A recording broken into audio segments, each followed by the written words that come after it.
রাধে রাধে। কালকে ছিল জন্মাষ্টমী, কিন্তু কালকে আমাদের অনেক রাতে পুজো হওয়ায় আমি আর ভিডিওটা এডিট করতে পারিনি। তো আমি আজকে ভিডিওটা এডিট করে আজকে আপলোড করব।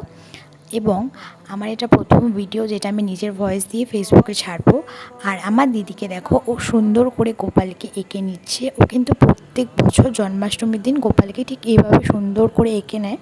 তোমরা সবাই বলো যে আমার গোপালকে কেমন লাগছে, আমার দিদির হাতের কাজটা সুন্দর হয়েছে কিনা। এবার আমার দিদি অভিষেকের আগে এই জামাটা পরে ওকে সাজিয়ে নিচ্ছে, আর এবং অভিষেকের সময় এই জামাটা পরাবে, যে এই জামাটা আমি একটু আগে দেখালাম।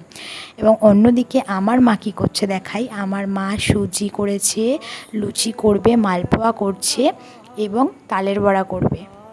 এখন সবে মালপোয়াটা করছে, তাই আমি তোমাদের ভিডিওটা করে দেখিয়ে দিলাম। দেখো আমার মা মালপোয়া ভাজছে কী সুন্দর। আর আমার দিদি গোপালকে মোটামুটি রেডি করেই নিয়েছে।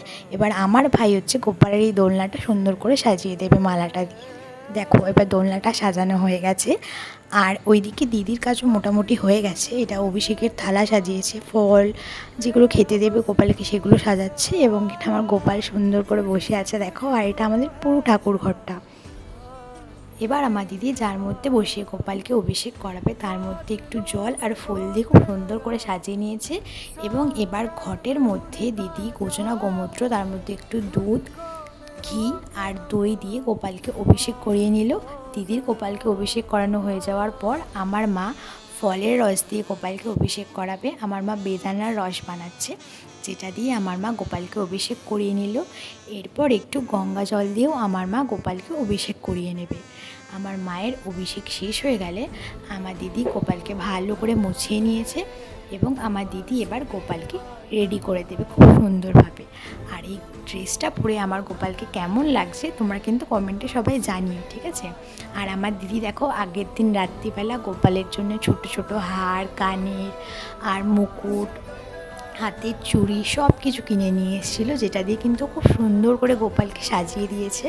আর এরপর গোপালের জন্য একটা সুন্দর মালা এনেছে, যেটা গোপালকে পরিয়ে দিল। মালাটা পরানোর পর দিদি গোপালকে একটু দোল দিয়ে নিল। দোল দেওয়ার পর দিদি করে নিল আরতি। এবং আরতির শেষে দিদি যা যা ভোগ বানানো হয়েছিল গোপালের জন্য সব কিছু গোপালকে নিবেদন করে দিল। এবং আমাদের জন্মাষ্টমী পুজো আজকে এখানেই শেষ। তোমাদের যদি ভিডিওটা ভালো লেগে থাকে তাহলে আমাকে কমেন্টে জানিও। আমি এরকম ভিডিও আবারও নিয়ে আসবো। আবারও দেখা হবে কোনো ভিডিওতে। রাধে রাধে।